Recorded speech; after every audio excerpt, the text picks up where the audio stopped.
J'aime toujours dire que je suis dans la joie lorsqu'on est dans la présence du Seigneur. Amen. Il n'y a pas un endroit meilleur que d'être dans la présence du Seigneur bien-aimé. Amen. Il n'y a pas un endroit meilleur. Amen. Être dans la présence de Dieu, c'est l'endroit le plus formidable. Amen. Demeurer à ses pieds, demeurer aux pieds de Jésus est l'endroit le plus formidable, bien-aimé. Amen. C'est l'endroit du repos. C'est l'endroit de la consolation. Amen. C'est l'endroit de bénédiction. Amen. On va lire dans les livres de Romains 12. Bien-aimé, Romains 12, 1 jusqu'à 2. On va les lire. La Bible, qu'est-ce qu'elle nous dit? Ici, lorsque vous regardez les titres de Romains 12, on nous dit ceci, exhortation. On nous exhorte à quoi? À la consécration à Dieu, à l'humilité, à la fidélité dans l'exercice des dons et fonctions, n'est-ce pas? Amen. Alors, on nous dit ici dans les livres de Romains 12, je vous exhorte donc, frères, par les compassions de Dieu, à offrir vos corps comme un sacrifice vivant, saint, agréable à Dieu. Amen. Ce qui sera de votre part un culte raisonnable. Amen. Ne vous conformez pas au siècle présent. Amen. Ça signifie que ne faites pas comme le monde fait. Ne marchez pas comme le monde marche. Amen. Ne parlez pas comme le monde parle. Ne vous habillez pas comme le monde s'habille. Mais soyez transformés par le renouvellement de votre intelligence. L'intelligence, c'est quoi? Ce n'est pas l'intello ici, ce n'est pas l'intelligence de l'école, mais par nos pensées, par la manière de vivre, par notre façon de faire les choses dans la présence du Seigneur. Amen. Alors, nous devons transformer, renouveler notre intelligence, afin que vous discerniez quelle est la volonté de Dieu, ce qui est bon, agréable et parfait. Amen. Amen. On vient de lire Romains 12, bien-aimés, on nous dit, nous devons nous conformer à la parole de Dieu. C'est que cela signifie que nous devons sacrifier notre vie pour Dieu. Nous devons sacrifier notre temps pour Dieu. On doit se conformer à la parole de Dieu. On ne doit pas se conformer à la parole du monde. On ne va pas se conformer aux convoitises du monde. Qu'est-ce que cela signifie?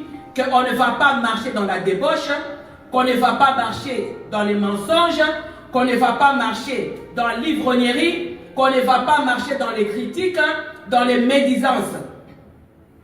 Ça, ce n'est pas conforme à la parole de Dieu. Tu es dans le Seigneur, tu dois renouveler ton intelligence. Bien-aimé, la vie chrétienne est une vie de sacrifice, est une vie de discipline.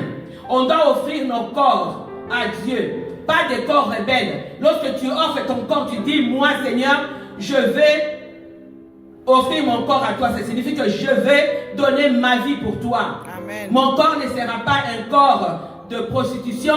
Mon corps ne sera pas un corps d'ivrognerie. Mon corps ne sera pas un corps de mensonge. Amen. Mais ça sera un corps pour la gloire de Dieu. Amen. Pour ta gloire. Lorsque les gens vont me regarder, les gens vont voir que oui, celui-là ou celui-là, c'est réellement un enfant de Dieu. Amen, bien-aimé. Amen. Parce que la Bible nous dit dans les livres de 1 Corinthiens 3,16 que notre corps est le temple du Saint-Esprit de Dieu. Amen. Bien-aimé, le véritable temple est ton corps. Ce n'est pas le bâtiment.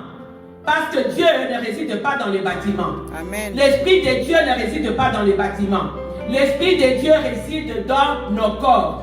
Nos corps qui est réellement le véritable temple du Saint-Esprit de Dieu. Amen. Bien-aimé, lorsque tu offres ton corps à Dieu, lorsque tu donnes ta vie à Dieu, tu vas dire à Dieu que ma vie ne m'appartient plus. Je ne vis plus pour moi. Cela signifie que toutes les actions que toi tu vas poser doivent être conformes à la parole de Dieu. Amen. Donc, lorsque toi tu dois marcher, lorsque toi tu dois faire des choses, tout ce que toi tu dois faire doit être conforme à la parole de Dieu. Amen. Ton cœur ne peut pas être partagé. Ton cœur ne peut pas partager entre Dieu et les désirs du monde. Ça, ce n'est pas offrir son corps. Ça, ce n'est pas donner son corps comme un sacrifice agréable à Dieu et raisonnable à Dieu. Amen. Parce que le culte véritable, c'est ton corps. C'est ça le culte véritable. C'est ce que toi tu donnes à Dieu. La manière que tu marches dans la présence de Dieu, dans la présence de Dieu, pour adorer les seigneurs regardent quelles sont ces mains-là qui se sont levées au-devant de moi. Voilà pourquoi la Bible nous dit que c'est l'élévation de mes mains soit comme l'offrande du soir, l'offrande que Dieu va agréer, l'offrande que Dieu va aimer, l'offrande qui sera juste devant les seigneurs. Amen. Amen, bien-aimé. Amen. Bien-aimé, la Bible nous dit que l'offrande, c'est tout ce que nous apportons dans la présence de Dieu.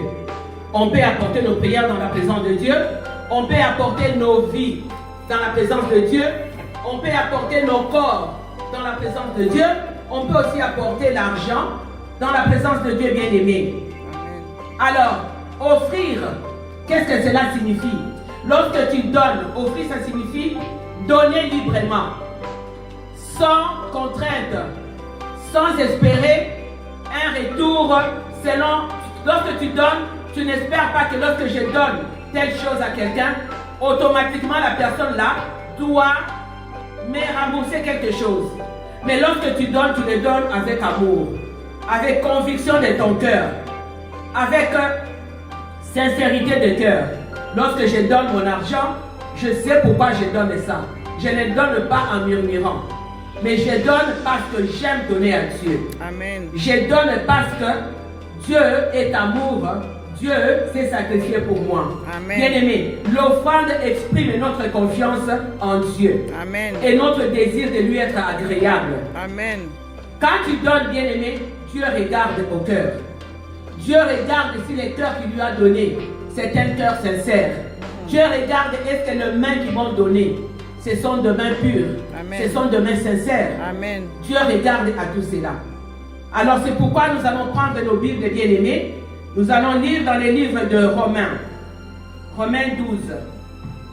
Seigneur de Dieu, vous faites ceci, vous faites cela. Bien-aimés, la Bible nous dit que nous devons être saints parce que celui qui nous a appelés est saint.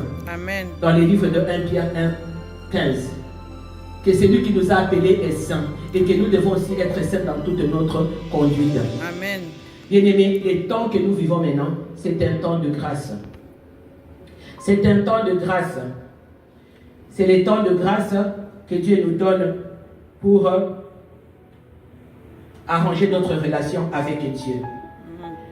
Pour arranger de Marc 14, 3 jusqu'à 11.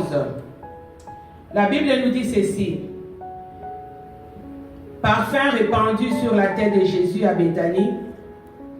Comme Jésus était à Béthanie dans la maison de Simon, les lépreux, une femme, dans la maison de Simon les lépreux, une femme entra pendant qu'il se trouvait à table. Elle tenait un vase d'albâtre qui renfermait un parfum de nard pur de grand prix. Et ayant rompu le vase, elle répandit le parfum sur la tête de Jésus. Quelques-uns exprimèrent entre eux leur indignation. À quoi bon perdre ces parfums? Bien-aimés, on aurait pu le vendre plus de 300 deniers et les donner aux pauvres. Et ils s'irritaient contre cette femme. Mais Jésus dit, laissez-la. Pourquoi lui faites-vous de la peine? Elle a fait une bonne action à mon égard. Car vous avez toujours les pauvres avec vous et vous pouvez le faire du bien quand vous voulez, mais vous ne m'avez toujours pas. Elle a fait ce qu'elle a pu. Elle a d'avance embaumé mon corps pour la sépulture. Je vous l'ai dit en vérité, partout où la bonne nouvelle sera prêchée dans le monde entier, on rencontrera aussi en mémoire de cette femme ce qu'elle a fait. On a Amen. dit partout, bien aimé. Amen. Partout où cette parole va être prêchée, on va raconter ce que cette femme avait fait. Donc partout, on entendra la bonne nouvelle du salut, la bonne nouvelle du royaume. Bien aimé, cette femme de Béthanie, elle avait un parfum qui coûtait trop cher. Mais elle s'était conformée à la parole de Dieu. Aujourd'hui, les chrétiens se comportent comme ces disciples-là. Deux fois, lorsque quelqu'un donne son offrande à l'église, et les gens commencent à critiquer. Pourquoi vous avez donné l'offrande? Pourquoi vous donnez au pasteur? Pourquoi vous faites ceci? Vous donnez que les pasteurs s'enrichissent. Vous donnez que les pasteurs deviennent ceci. Bien-aimés, La même chose, ces disciples-là ont regardé le parfum. Pourquoi un parfum qui coûte trop cher comme ça? Et cette femme a pris le parfum, elle est allée verser ça sur la tête de Jésus. Bien aimé, aujourd'hui, ils ont dit, on pouvait prendre ces parfums-là et vendre. Aujourd'hui, la parole de Dieu est vendue. La parole de Dieu est vendue. Et pourtant, la Bible nous dit que la parole de Dieu, elle est gratuite. Aujourd'hui, la parole de Dieu est vendue. Aujourd'hui, lorsqu'on donne des offrandes, on donne des dîmes à l'église, ça devient tout un problème. Pourquoi vous donnez? Vous enrichissez les serviteurs de Dieu. Mais bien aimés, la Bible nous dit, nous demande d'offrir nos vies, demande d'offrir nos corps comme un sacrifice vivant, comme un sacrifice saint. Parce que Jésus, pour eux, cette femme-là avait gâché le parfum, n'est-ce pas? Amen. Pour eux, pour les disciples, cette femme avait gâché le parfum. Mais Jésus, en se donnant la croix, il n'avait pas gâché sa vie pour nous. Jésus savait qu'en donnant sa vie, il avait donné sa vie pour notre salut éternel. Amen. Voilà pourquoi Jésus avait donné sa vie. Amen. Jésus savait que en acceptant d'aller à la croix, il donnait un prix élevé. Sa vie, c'était un prix élevé, un prix suprême. Amen. Voilà pourquoi Jésus avait accepté d'aller à la croix. Amen. Et les disciples qui disaient, pourquoi elle a pris les parfums là, versés sur la tête de Jésus? Parce que ces parfums-là, on pouvait les vendre et gagner de l'argent. Jésus a dit, laissez-la tranquille. Vous êtes toujours avec les pauvres ici, mais vous ne faites rien pour les pauvres. Amen. Vous ne donnez même pas aux pauvres. Mais maintenant, cette femme vient avec son parfum qui coûte cher pour déverser sur moi. Vous commencez à dire que ces parfums coûtent cher, on pouvait vendre et donner aux pauvres. Mais les pauvres sont là, vous ne faites rien. C'est ce qui se passe actuellement, bien aimé.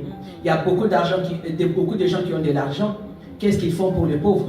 Qu'est-ce qu'ils font pour les démunis? Absolument rien. Mais lorsque toi tu t'élèves, Dieu te voit et Dieu change le parcours de nos vies. Bien aimé, Dieu observe toujours, Jésus observe toujours lorsque nous donnons nos offrandes. Lorsque nous venons à l'église, on n'est pas seul là. Jésus est là. Il nous regarde. Il observe comment nous donnons, la manière dont nous donnons nos offrandes. La Bible nous le dit bien, n'est-ce pas, dans les livres de Marc 12, 41, la veuve. Cette veuve-là, qui n'avait rien. Elle n'avait absolument rien. Je peux dire, elle n'avait que un sou qu'elle avait, ou 25 sous peut-être. C'est tout ce qu'elle avait. Elle est partie au temple. Et lorsqu'on donnait des offrandes, cette veuve-là, elle s'est levée avec les nécessaires qu'elle avait. Elle a donné. Et Jésus observait. Le riche qui était là venait avec de $1000, des $10 000 donnés. Jésus, qu'est-ce qu'il a dit à ses disciples? Il a dit, vous voyez cette femme-là, elle a donné les nécessaires, ce qu'elle avait, c'est tout ce qu'elle avait pour vivre. Et les autres ont donné les surplus. Ça signifie qu'ils avaient 100 millions dans les comptes. Ils ont dit, même si j'enlève $10 000, ça ne va pas m'affecter. Je donne, j'en ai encore. Mais la dame, elle n'avait que ce 25 sous. Elle a dit, je les donne à Dieu. Elle a sacrifié sa vie pour le Seigneur. Elle a dit, je les donne. Pourquoi? Parce qu'elle avait compris. Elle avait une vision différente de riche. Elle avait compris qu'en donnant cela, Dieu a toujours pris soin de moi. Que j'ai ou que je n'ai pas. Dieu prend toujours soin de moi. Amen. Dieu me donne toujours la nourriture. Amen. Dieu me donne les souffles de vie. Amen. Dieu me protège. Amen. Bien aimé, cette femme-là, elle avait attiré l'attention du ciel sur elle. L'attention de Jésus n'était pas sur le riche. L'attention de cette femme-là était sur la veuve. Amen. Parce qu'elle avait donné les biens les plus précieux qu'elle avait. De la même façon que Dieu le Père avait donné les biens les plus précieux. Amen. Pourquoi? À cause de son amour. Amen. Il a pris Jésus-Christ et il a donné. Il a donné les biens les plus précieux pour l'avancement de son royaume. C'est ce que cette femme avait fait. Elle a dit, je donne l'offrande de sang. Cette offrande qui fait saigner son cœur. Amen. C'est l'offrande que cette femme-là avait donnée. C'est la même façon que Dieu nous avait donné Jésus-Christ. L'offrande de sang, les biens précieux qu'il avait. Amen. Il a dit, je prends, je donne pour mon peuple. Amen. Pour que mon peuple ne périsse pas. Amen. À cause de l'amour que je porte à mon peuple. Amen. Voilà pourquoi Jésus avait porté son regard sur cette femme. Bien-aimé, je vais prendre encore l'exemple de la femme de Béthanie, Marie. Béthanie, qui était dans la ville de Béthanie, Marie. Marie a amené un parfum qui coûtait trop cher. Bien-aimé, c'est dans les livres de Marc. Marc 14, 3, 11. Marie a amené un parfum qui coûtait très cher. Il est venu la verser ça sur la tête de Jésus. Et les disciples qui étaient là, je crois que c'était Judas qui avait parlé. Les disciples qui étaient là, qu'est-ce qu'ils ont dit? La personne a tort, mais la personne s'humilie, c'est rabaisse, vient te demander pardon, tu dis à Zui. Au monisiko, il y a pardon. Pas au monisiko, qui a raison. Non, mais c'est pas ça. C'est là où les gens n'ont pas compris. Je me rappelle, je lisais les livres de plus de prière. Le pasteur Olukoya, il était dans une réunion de couple. Il a posé la question au couple. Il a dit, répondez-moi dans un mariage, dans la maison, entre vous les couples, lorsqu'il y a un problème. Il y a un problème qui se passe entre les couples. Qui va demander pardon à l'autre? Tous les couples qui étaient là ont dit, c'est lui qui a tort. Et le pasteur a dit, vous avez tous échoué. C'est celui qui a raison. Pourquoi? Celui qui a raison a compris que j'ai de l'amour pour la personne. C'est ce que Dieu a fait, n'est-ce pas? Amen. Jésus a dit, Père, pardonne-leur car ils ne savent pas ce qu'ils font. Jésus n'a pas dit, Père, tu as vu ce qu'ils sont en train de me faire. Tu as vu comment ils sont en train de me maltraiter. Père, ne les pardonne pas. Non, il a dit, Père, pardonne-leur car ils ne savent pas ce qu'ils font. Amen. C'est celui qui a raison qui va demander le pardon. Qui va s'humilier. Mais maintenant, toi, la personne qui avait tort, si tu n'as pas compris cela, si tu n'as pas compris que, en se rabaissant, en s'humiliant devant le Seigneur va élever cette personne-là. Et le Seigneur, la Bible nous dit qu'il résiste aux orgueilleux et il fait grâce aux humbles. Bien-aimé, l'offrande apporte la restauration, comme la repentance. L'offrande apporte la restauration. Dieu pose sa main dans nos situations et l'offrande change le parcours de nos vies, bien-aimés. Lorsque ça se passe, les enfants de Dieu gardent des choses dans leur cœur. Les enfants de Dieu s'approchent de l'autel de Dieu avec de rancune dans leur cœur, avec des manques de pardon. Tu viens déposer ton offrande. Bien-aimé, voilà pourquoi beaucoup de prières ne sont pas exaucées et ne portent pas de fruits. Voyez la petite chose que vous gardez en vous, la petite rancune là que vous retenez dans votre cœur, va vous voler votre victoire. Amen. Va vous voler votre bénédiction. La Bible nous le dit bien. Si tu as quelque chose, tu veux donner ton offrande, va, arrange avec ton frère, arrange avec ta soeur. Moi, je vais donner mon exemple. Moi, je préfère toujours donner mon exemple. Je n'aime pas donner l'exemple de d'autres personnes parce qu'on va me dire, j'ai peut-être dit des choses qui ne sont pas vraies. Moi, quand j'ai quelque chose, que j'ai tort ou raison, je ne garde pas ça dans mon cœur. Parce que moi, je dis toujours, mon cœur, c'est pour pomper les sangs. Mon cœur, Dieu ne m'a pas donné ça pour garder les choses. Amen. Voilà pourquoi il y a beaucoup de maladies qui arrivent. Voilà pourquoi il y a des gens qui tombent malades, maladies des cœurs, des AVC, tout ça. Pourquoi? Parce que vous gardez les choses dans vos cœurs. Amen. Moi, quand j'ai quelque chose, que j'ai tort ou raison, moi je m'en fous, je vais vers la personne. Je dis pardonne-moi. Même si la personne n'accepte pas mon pardon, ça c'est pas mon problème. Tu acceptes ou tu n'acceptes pas, c'est pas mon problème. Amen. Moi j'ai déjà fait ma part devant le Seigneur. Point très. Je viens, je te demande pardon, que j'ai raison, que j'ai tort. Mais au moins, Dieu me voit. Amen. Et le pardon est sincère. Je viens, je te dis, ma soeur ou mon frère, je te demande pardon. Si j'avais mal fait, pardonne-moi. La Bible nous dit, lorsque tu vas devant l'autel de Dieu pour déposer ton offrande et que tu te rappelles que j'ai un problème avec ma soeur, j'ai un problème avec mon frère, ne donne pas ton offrande. Va d'abord, dépose ton offrande, va d'abord arranger. Amen.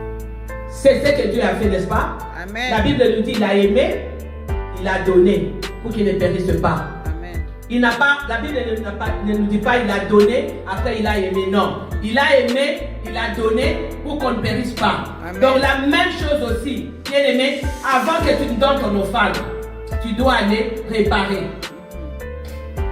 Tu dois aller réparer. Jésus est le résultat de la croix. Il est l'offrande agréable et véritable que Dieu avait donnée. Jésus s'était livré sur l'autel de Golgotha pour toi et moi, pour nos péchés. Amen. On était comme de brebis destinées à la boucherie. Mais Dieu le Père s'est dit, non, je ne peux pas les laisser à la boucherie. Je dois offrir mon fils bien-aimé. Parce que moi, je les aime. Et je ne veux pas qu'ils périssent. Amen. Voilà pourquoi il avait donné Jésus-Christ sur l'autel de Golgotha. Bien-aimés, le sang de Jésus aujourd'hui nous donne accès au Père. Amen. Son sacrifice a le pouvoir sur la mort. Amen. Et Jésus-Christ est le maître de la résurrection. Amen. Le sacrifice de Jésus-Christ a le pouvoir sur la maladie, sur les échecs, sur le blocage. Amen. À cause de quoi que c'était l'offrande que Dieu avait donnée, cette offrande suprême, ce sacrifice suprême. Le prix a été trop élevé. Voilà pourquoi les satanistes donnent aussi un prix élevé. Parce que Dieu le Père avait donné un prix élevé. Amen. Le prix de la vie et du sang. Amen. Qui combat pour nous aujourd'hui. Le sang de Jésus bien-aimé sert de transaction dans le monde de ténèbres. Amen. Lorsque on réclame ton sang, le sang de Jésus s'élève. Amen. Pour dire, vous n'aurez pas son sang. Amen. Parce que mon sang s'élève au-devant de vous. Amen. Parce que moi j'étais mort. Amen. Pour lui ou pour elle. Amen. Amen, bien-aimé. Amen. Amen. La Amen. croix est notre victoire. La croix, c'est le sang de Jésus. Amen. C'est l'offrande de racheter. Amen. Bien-aimé. Le royaume du diable a été tourmenté à Amen. cause de la croix de Jésus. Amen. Le sang de Jésus a fait tomber le royaume de ténèbres, bien-aimé. Amen. Bien-aimé, Amen. ton offrande doit parler pour toi. Amen. Ton offrande doit parler, doit crier devant le trône de Dieu. Amen. Si Amen. ton offrande ne crie pas devant le trône de Dieu, ne parle pas devant le trône de Dieu, bien-aimé, tu as un problème. Tu as un problème terrible. Désir du monde avec Dieu. Ton corps, on a dit que c'est le temple du Saint-Esprit de Dieu. Tu ne vas pas le même corps aller dans la prostitution, le même corps qui vient se prosterner devant Dieu. Le même corps se prosterne devant la débauche, devant la boisson, devant les choses de ce monde, devant les convoitises. Le même corps vient encore se prosterner devant Dieu. Ça, ce n'est pas offrir son corps comme un culte raisonnable. Amen. Comme un culte agréable, bien-aimé. Amen. Bien-aimé, laisse-moi te dire aujourd'hui que, deux fois, lorsqu'on donne nos offrandes, lorsqu'on parle des offrandes, on ne connaît peut-être pas l'importance des offrandes. L'offrande est très importante, bien-aimé, car Dieu porte son regard sur la personne et sur le cœur de la personne qui donne des sacrifices, qui fait ces sacrifices-là. Lorsque tu viens dans la présence de Dieu. C'est pourquoi vous voyez les satanistes, ils ne jouent pas avec les offrandes. Lorsqu'ils vont dans leur temple, on leur demande de sacrifier ça, de faire ceci, ils le font d'une bonne façon. Ils le font d'une façon correcte et ils respectent ça. Mais nous, les enfants de Dieu, on ne respecte pas ça. Lorsqu'on te dit, va dans la maison de Dieu, fais ceci, tu ne le fais pas. Et les gens commencent à murmurer. Bien aimé, lorsque eux, ils apportent leurs offrandes dans les temples sataniques, ils savent pourquoi ils les amènent là-bas. Ils savent que si moi je ne fais pas ça, si moi je n'honore pas leur Dieu, voilà ce qui va m'arriver. Bien aimé, lorsque tu apportes ton offrande dans la présence de Dieu, tu l'apportes parce que tu reconnais que Christ est Seigneur et Sauveur de ta vie. Parce que Dieu t'a sauvé. N'oublions pas que chaque offrande que tu donnes, c'est une semence que tu apportes dans la présence de Dieu. Amen. Si cette semence-là est bien sémée, elle va aussi donner de bonnes récoltes. La Bible nous dit ceci dans les livres de Jean 3,16, que Dieu a tant aimé le monde qu'il a donné son Fils unique, afin que quiconque croit en lui ne périsse point, mais qu'il ait la vie éternelle. Amen, bien-aimés. Amen. Ici, j'ai prélevé 3 verbes. Qu'est-ce que la Bible nous dit? Il a d'abord fait quoi? Aimer, n'est-ce pas? Dieu a d'abord aimé le monde. Ensuite, qu'est-ce qu'il a fait? Il a donné. Il a d'abord aimé. Et puis il a donné. Il n'a pas d'abord donné. Mais il a d'abord aimé et ensuite il a donné. Pour que ces gens-là ne fassent pas, ne périssent pas. C'est la même chose aussi, bien-aimé. Dieu est amour. Il a pris son Fils comme une offrande de sang. Une offrande suprême qui était le sacrifice suprême. Il a donné pour l'humanité. Il a donné pour toi et moi. Amen. Cette offrande-là qui parle aujourd'hui pour toi et moi. Amen. Cette offrande-là qui plaide au trône de Dieu pour toi et moi. Amen. Parce que lorsque tu invoques le nom de Jésus, laisse-moi te dire que lorsque tu invoques Dieu le Père, Seigneur, pardonne-moi. Seigneur, pardonne-moi. Seigneur, pardonne-moi. À cause de ton Fils, à cause de son sang, Jésus est là, il se tient.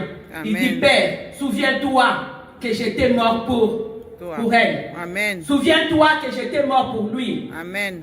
Donc tu n'as pas de choix, tu dois lui pardonner. Amen. Parce que lorsque nous venons, nous crions vers le Seigneur, nous crions vers le Père au nom de Jésus. Dieu nous accorde son pardon. Amen. À cause de qui? À cause de son Fils qu'il avait donné pour nous. Amen. Bien-aimés, la croix de Jésus doit être plantée dans nos cœurs. Jésus-Christ doit vivre dans nos cœurs. Amen. Jésus-Christ doit se manifester dans nos cœurs, bien-aimés. Jésus-Christ nous aime. Amen. Il nous aime et nous demande de marcher selon les normes de sa parole. Amen. Et nous devons laisser le Saint-Esprit de Dieu nous remplir. Amen. Le Saint-Esprit de Dieu diriger nos vies. Amen. Bien-aimés, il faut savoir activer la faveur du ciel. Amen. La faveur de Dieu. Amen. Comme ces femmes-là, Marie de Béthanie. Comme la veuve, ces femmes-là avaient compris que nous devons activer la faveur du ciel. Amen. Jésus-Christ a dit, partout où cette femme ira, on parlera d'elle. Donc ton offrande que tu vas donner avec un cœur sincère, un cœur pur devant Dieu, cette offrande-là va parler pour toi au devant de Dieu. Amen. Cette offrande-là va crier pour toi au devant de l'Éternel. Amen. Que le Seigneur vous bénisse. Amen. Amen. Amen. Amen. Amen.